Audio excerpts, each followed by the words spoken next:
जय मां सरस्वती। नमस्कार देवी और सज्जनों। हम जीएस में संविधान चल रहा है और कोशिश कर रहा हूं मैं कि आपको डायग्राम के माध्यम से सही से समझाया जाए और उससे रिलेटेड एक क्वेश्चन हम लोग पेपर रख रहे हैं। थोड़ी रुचि दिखाइए उसमें। कल बहुत कम लोगों ने अपने आंसर वगैरह दिए हैं। कोई बात है तो आप बिल्कुल बताएं सर। मैं यहाँ पर आपसे बात करना चाहता हूँ। आज हमारा टॉपिक रहेगा भारत। ये जो संविधान है वो हम लोगों ने कैसे तैयार किया है, भारतीय संविधान के स्रोत क्या हैं, कौन से रिसोर्सेज हैं, कहां से हमने संविधान बनाया है। ठीक है सर। कल एक बात मैंने क्वेश्चन आपसे पूछा था, उस पर डिस्प्यूट भी है, बल्कि कई किताबों में दिया है। संविधान निर्मात्री सभा वाला क्वेश्चन था, तो उसका आंसर आप देखिए सर। यूपी पीएससी में पूछा गया है, लोअर सबऑर्डिनेट वगैरह में पूछा गया है। तो आप अगर आता है कि प्रारूप समिति, प्रारूप ड्राफ्टिंग कर रहे हैं, और वरना तो सारा संविधान निर्मात्री का मतलब है संविधान निर्माण सभा। तो जो संविधान बनाने के लिए सभा बनी है वो डॉक्टर राजेंद्र प्रसाद ही है उसके। लेकिन प्रारूप समिति करके आएगा तो बहुत सारी कुछ किताबों में गड़बड़ है सर। मैं मानता हूँ इस बात को कि आप लोगों ने कहीं, किसी ने कहा कि मैं विकिपीडिया पर भी दिखाऊंगा, मैंने सर उसको तरोड़ के पेश किया जा रहा है। उसका जो मतलब है वो मैं आपको बात करना चाहता हूँ। आज छोड़िए उस मुद्दे को। आज भी हम आपको एक क्वेश्चन पेपर उसके बाद देंगे। आप थोड़ी रुचि दिखाइए और अपने आंसर वहां रखिए। कम से कम कुछ भी नहीं करना आपको, भी एक क्वेश्चन जो है उनको लिख लीजिए और नीचे आंसर लिख के और उसका एक फोटो खींच के और डाल दीजिए आप कमेंट बॉक्स में, ताकि मैं पढ़ सकूं और बाद में आप उसको मिला सकते हैं। आइए सर, टॉपिक है हमारा भारतीय संविधान के स्रोत। मैं ये बता दूं सर आपको, जैसे देखिए सर, मैं आप कई बार इस बार में बात आई है आप लोगों से बातचीत करते समय क्लास में भी, जितना आप सुनकर सीखते हैं, जितना आप देखकर सीखते हैं, उतना लिखकर नहीं सीखते। पक्का है ये बात, बिल्कुल वैज्ञानिक स्तर पर सिद्ध हो चुकी है। तो जैसे हम लोग ये डायग्राम वाली विधि से पढ़ रहे हैं, ये है बेहतरीन। थोड़ा सा आपको अलग लग रहा होगा क्योंकि आदत क्या है, क्लास में बढ़ते ही आप लोगों से कहा कॉपी खोल लीजिए, आप तैयार हैं, मेरी आवाज आपको आ रही है, इतना पूछा और रद्द शुरू कर दिया, 35-40 मिनट आपको लिखा है, वो नहीं है सही। लेकिन हमने लगभग 60 संविधानों का अध्ययन किया है।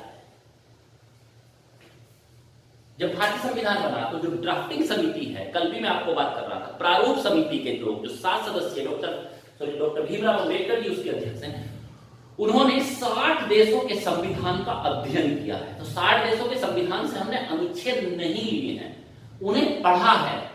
अब जिनसे जो लेना था वो मुद्दे हैं यहाँ। इन मुद्दों को मैं सही से समझाना चाहता हूँ। टॉपिक भले ही आज आपको छोटा लग रहा हो, लेकिन ये बड़ा होने वाला है टॉपिक। क्यों? क्योंकि इसके जो मुद्दों वाली बात आ रही है उनको समझाना बहुत जरूरी है। जैसे पहला आ रहा है सर, ब्रिटेन के संविधान से हमने क्या क्या लिया है। ब्रिटेन वही जैसे सर जिसने हमें संविधान बनाने के लिए प्रेरित किया है और हमारे यहाँ से वो गए हैं, तो हमें संविधान बनाने के लिए कैबिनेट मिशन देकर गए थे कि आप संविधान को निर्माण करिए। तो हमने ब्रिटेन के संविधान से पहले लिया था संसदीय शासन प्रणाली। संसदीय शासन प्रणाली और संघीय शासन प्रणाली में हमेशा धोखे की बात आती है कि ये दोनों है क्या। तो जैसे अभी बात आ रही है कि संसदीय शासन प्रणाली हम लोग सुन रहे हैं। संसद देखिए सर, संसदीय शासन प्रणाली क्या है। जैसे हमारे पास संसद है तो संसद के 3 अंग हैं, भारत का राष्ट्रपति, लोकसभा और राज्यसभा। ये जो प्रोसेस है, ये जैसे हमारे यहाँ कानून बनते हैं, वो संसदीय प्रणाली है। तो ये संसदीय प्रणाली अलग चीज होती है, संघीय प्रणाली आएगा एक जगह, वो अलग चीज है। ये हमने लिया है कहां से? इंग्लैंड में। इंग्लैंड में भी यही प्रोसेस है।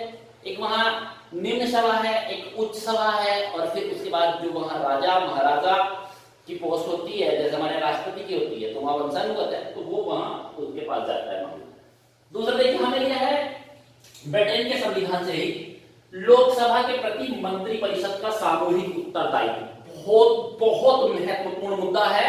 इसको आप जरा मेरी बात सुनेंगे यहाँ। अब जो हमारे जैसे आ जाए तो 75 के 3 में ये हमको मिलता है अनुच्छेद 75 का तीसरा। जैसे 75 है तो मैं कई सारी बातें समझाना चाहता हूँ, पहली दूसरी तीसरी। तो 75 के तीसरी में हमें ये बात पढ़ने को मिलती है। क्या मिलती है सर? लोकसभा के प्रति मंत्री परिषद का सामूहिक उत्तरदायित्व यह है कि अगर सरकार के किसी मंत्री ने लोकसभा में कोई विधेयक रखा है और उस विधेयक पर मतदान हो जाए और मतदान के दौरान उनके पक्ष में वोट कम रह जाए, मंत्री के पक्ष में वोट कम रह जाए, उस विधेयक के पक्ष में वोट कम रह जाए, तो पूरी सरकार को इस्तीफा देना पड़ता है।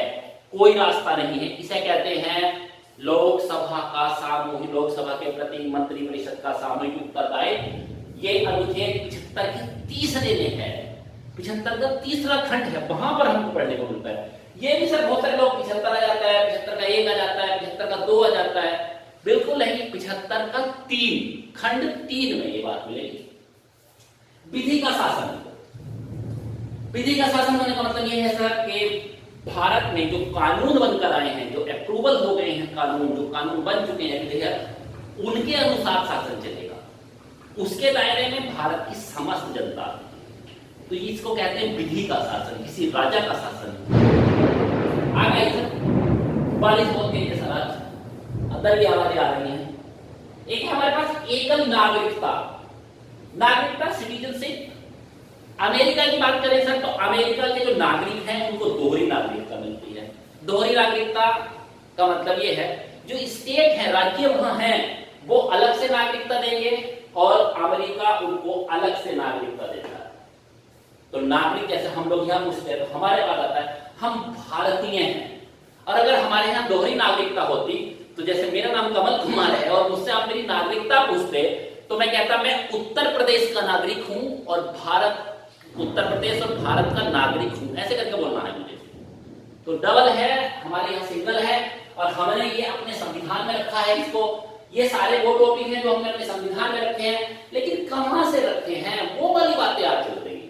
तो सर हमारे यहाँ एकल नागरिकता तक पहुंच गए। राष्ट्रपति की औपचारिक स्थिति, भारत का राष्ट्रपति वास्तविक प्रधान नहीं है। भारत में राष्ट्रपति सर्वोच्च पद है, इसके ऊपर कोई पद नहीं है, लेकिन उसके बावजूद ये वास्तविक प्रधान नहीं है। एक्चुअल में सारी शक्तियां इसके हाथ में नहीं होती। सारी शक्ति भारत के प्रधानमंत्री के हाथ में होती है, ब्रिटेन में भी प्रधानमंत्री के हाथ में होती है। वहां राजा या महारानी वास्तविक प्रधान नहीं है, लेकिन सर्वोच्च पद ब्रिटेन में भी ऐसा ही है, भारत में भी ऐसा ही है। तो राष्ट्रपति को शक्तियां नहीं मिलती। जैसे ब्रिटेन, आप बात करें अमेरिका की, अमेरिका में राष्ट्रपति वास्तविक प्रधान है और हम वास्तविक प्रधान नहीं है। राष्ट्रपति तो वास्तविक और संवैधानिक प्रधान देखिए। जैसे बहुत सारे कहते हैं अब हमने किताब में कैसे पढ़ा होगा, किताब में देखिए सर, उसी को क्लियर करने के लिए मैं आपसे बात कर रहा हूँ। जो लेक्चर है वो इसी के लिए है कि कैसे क्लियर उसको करेंगे सर। देखिए वास्तविक प्रधान और संवैधानिक प्रधान दो तरह के शब्द आते हैं। संविधान के अनुसार जो प्रधान है, तो संविधान में कहते हैं कि भारत का प्रथम नागरिक राष्ट्रपति होता है। तो संविधान के अनुसार राष्ट्रपति वास्तविक प्रधान नहीं, मतलब प्रधान है, तो उसे कहते हैं संवैधानिक प्रधान, और प्रधानमंत्री को कहते हैं वास्तविक प्रधान। विधि निर्माण प्रक्रिया, इस पर देखिए सर, विधि निर्माण मतलब हमारे यहाँ कानून कैसे बनते हैं। हमारे यहाँ कानून बनाने के लिए दो संस्थाओं को मान्यता है। दो संस्थाएं हमारे यहाँ कानून बनाती है, राज्यों में विधानमंडल और केंद्र में संसद। तो ये जो निर्माण, जैसे कानून यहाँ बनता है कि एक सभा में जाएगा, फिर दूसरी में जाएगा, राष्ट्रपति की अनुमति चाहिए, ये सबको मिलाकर कहते हैं विधि निर्माण की प्रक्रिया। ये बहुत मोस्ट है सारे के सारे, आप इसको वीडियो को रिवाइज करके जरूर देखें अगर समझ में नहीं आया होगा। अमेरिका के संविधान से क्या कह दिया हमने, सबसे पहले महत्वपूर्ण आता है मूल अधिकार। कहां है मूल अधिकार? भाग 3 में और 12 से 35 तक। तो मूल अधिकार हमने भारत अमेरिका के संविधान से लिए हैं। अमेरिका के संविधान में जिस तरह के मूल अधिकार हैं वैसे हम लोगों ने लिए हैं। उद्देशिका का विचार, दो बातें सर, हमेशा इस क्वेश्चन को बड़े लेवल पर भी बात आती है, बहुत बड़े लेवल पर क्वेश्चन पूछे गए हैं तो वहां पर भी गलतियां आई हैं, क्योंकि सर इसका यहां है, आगे में इसकी कंपेयर करूंगा में जाकर, वो ध्यान रखें। उद्देशिका यानी कि प्रस्तावना का विचार, संविधान में प्रस्तावना होनी चाहिए, ये है विचार, और उसकी भाषा कैसी होनी चाहिए, वो है संविधान का अंदर का मटीरियल। तो हमें फिलहाल तो करना है इस पर विचार। तो उद्देशिका का विचार, प्रस्तावना का विचार यहां से आया। उपराष्ट्रपति का पद हमारे यहाँ देखते हैं संविधान का अनुच्छेद 63 को अगर आप पढ़ेंगे तो ये पद आपको मिलेगा वहां। स्वतंत्र न्यायपालिका, हमारे यहाँ न्यायपालिका को कार्यपालिका से अलग रखा गया है। कार्यपालिका न्यायपालिका के हमें हस्तक्षेप नहीं कर सकती, इसे स्वतंत्र न्यायपालिका कहते हैं। और इसकी स्वतंत्रता और बढ़ जाती है जब हम ये अगला टॉपिक पढ़ते हैं, न्यायिक पुनराविलोकन। मैंने बार बार क्लास में भी लोगों से पूछा है कि क्या इस शब्द को आप डिफाइन कर सकते हैं, इस शब्द की आप विवेचना करके मुझे बता सकते हैं। तो सर उन्होंने ज्यादातर ने सही आंसर नहीं दिए हैं। मैं आपको एक बार फिर से बताना चाहता हूं, इस शब्द को देखिए, न्यायिक पुनराविलोकन है ये शब्द। न्यायिक पुनरावलोकन का मतलब होता है कि हमारे यहाँ जो कानून बनाने वाली संस्थाएं हैं, जैसे संसद है, विधानमंडल है, उनके कानून अगर गलत हैं तो पूरे भारत में कौन देखेगा उनको? क्योंकि उन्होंने कानून बना दिया, मान लीजिए सत्ता का किसी ने गलत उपयोग करते हुए कानून बना दिए, उन कानूनों को चुनौती दी जा सकती है। हाँ, सर्वोच्च न्यायालय में। तो कानूनों को चुनौती देना, उन कानूनों की समीक्षा करना न्यायिक पुनरावलोकन की शक्ति कहलाती है। अमेरिका के संविधान से लिया है हमने। राष्ट्रपति पर महाभियोग की प्रक्रिया अनुच्छेद 61 का पढ़ते नजर आएंगे बाद में, ठीक है सर। एक भी टॉपिक आपने मिस किया नहीं आएगा आगे समय। देखिए मैं पहले बता रहा था, बहुत सारे लोग जो इस समय मेरी वीडियो को देख रहे हैं उनको पता है, मैंने कहा सर मेरा एक ड्रीम प्रोजेक्ट है कि मैं यूपीएसआई के एक बड़े लेवल पर तैयारी करा रहा था।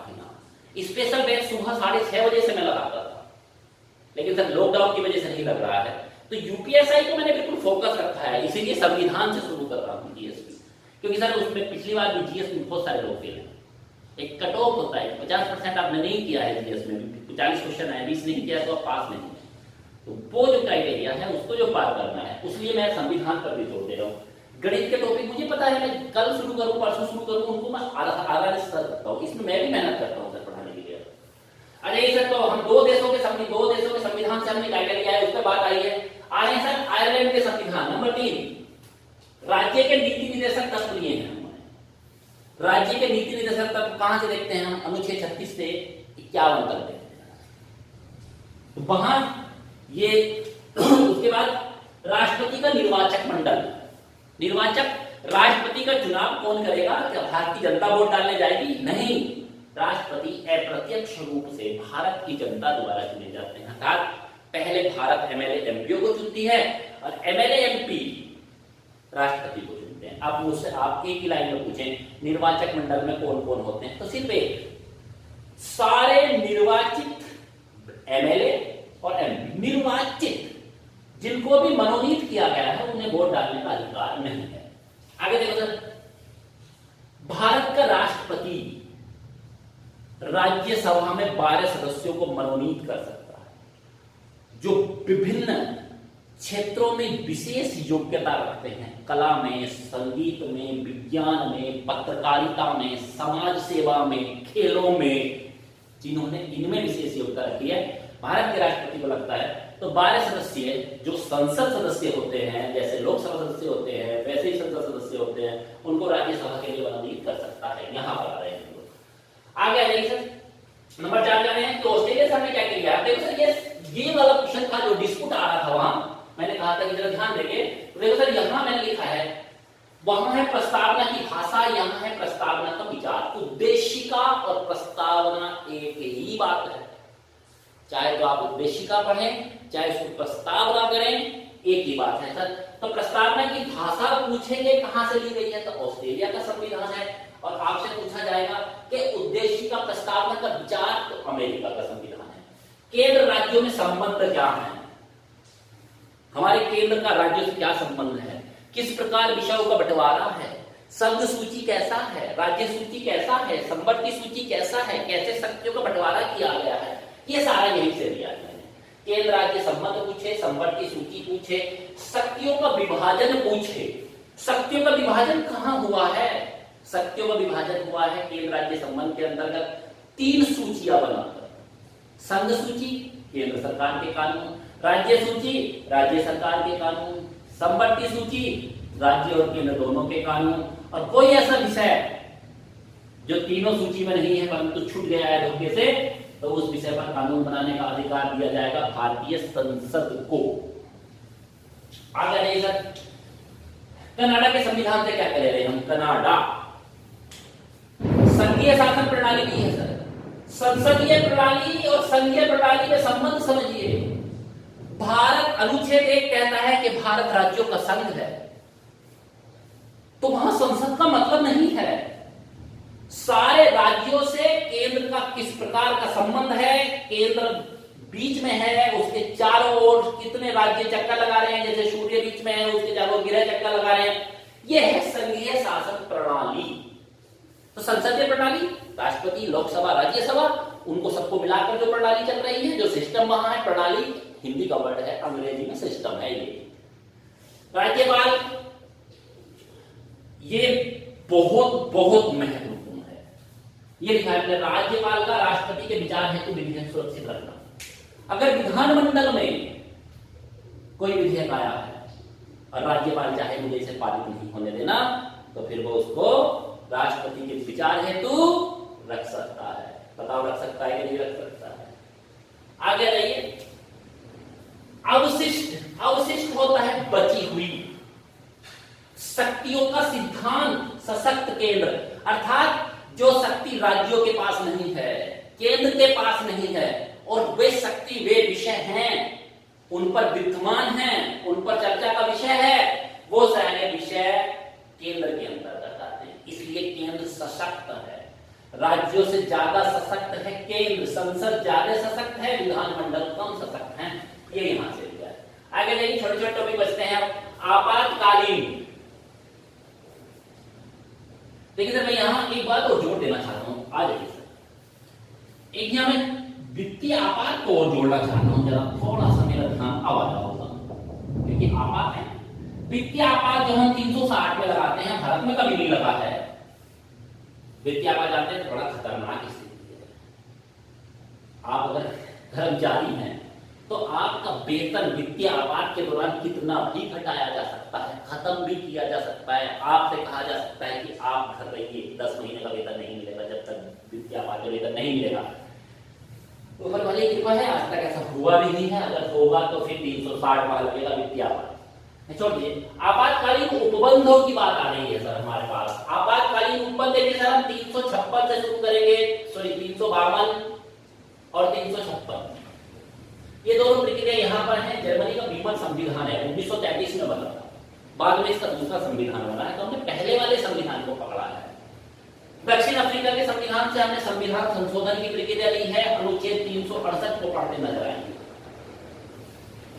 सोवियत संघ रूस से क्या आपने कुछ लिया है? मूल कर्तव्य 1976 में सरदार स्वर्ण सिंह समिति की सिफारिशों के आधार पर जोड़ा है।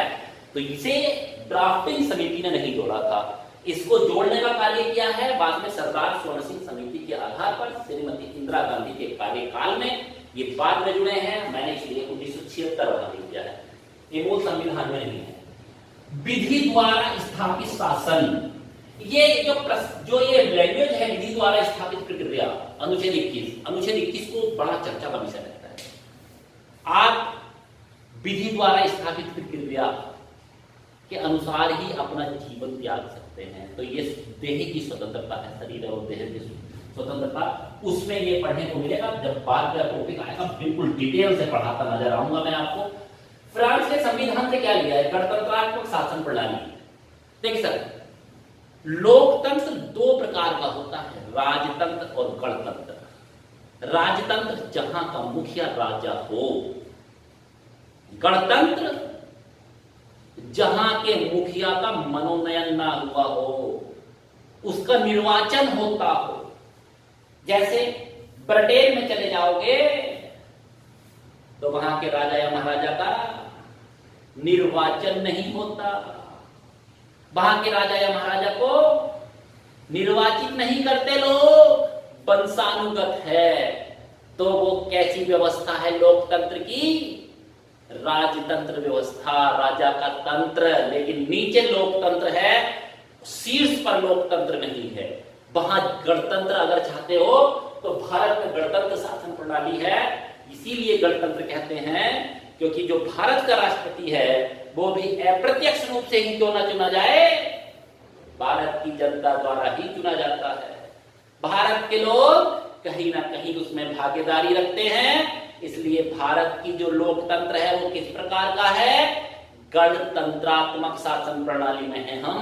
हमारा मुखिया, भारत का राष्ट्रपति कहीं ना कहीं भारत की जनता द्वारा ही निर्वाचित होता है। और इंग्लैंड में चले जाएंगे तो वहां राजा, उसका लड़का, उसकी लड़की, जो भी उस समय मिलेगा, जो भी उस समय पद पर बैठेगा, वही आगे उसके बच्चे कंटिन्यू होते रहेंगे। श्रीमान नीचे आ जाइए सर, लास्ट वाले टॉपिक पर जा रहा हूं। भारत सरकार अधिनियम 1935 मैंने आपको पढ़ाया था, यह अंग्रेजों द्वारा प्रस्तुत अंतिम अधिनियम है भारत में। ये सबसे बड़ा अधिनियम था। इसी के कम से कम 250 अनुच्छेदों को भारतीय संविधान में शामिल किया गया। 250 अनुच्छेद या तो पूर्णतः या अंशतः भारतीय संविधान में यहां से प्रेरित करके रखे गए हैं। रखे गए हैं कि नहीं रखे गए हैं ये आप पढ़कर ही बता पाओगे, बातों से नहीं बता पाओगे। धन्यवाद श्रीमान, जरूर पढ़ें। अगले क्वेश्चन मैं आपको डाल रहा हूं, उनको भी हल करें। थोड़ी सी सहायता ये करें कि अब तो लॉकडाउन है सर, मिलना कुछ नहीं है, पैसे की बात नहीं आ रही है, थोड़ी प्रचार भी है, थोड़ा रेपुटेशन का मामला है, थोड़ा जरा ग्रुप को बढ़ाइए, अपने लोगों को इनवाइट करिए, यूट्यूब चैनल को सब्सक्राइब करने के लिए लोगों से बोलिए। पढ़ना है भाई, जब जी करा पढ़ लिया खोल के, कोई टेंशन नहीं जाने वाली। नमस्कार, धन्यवाद।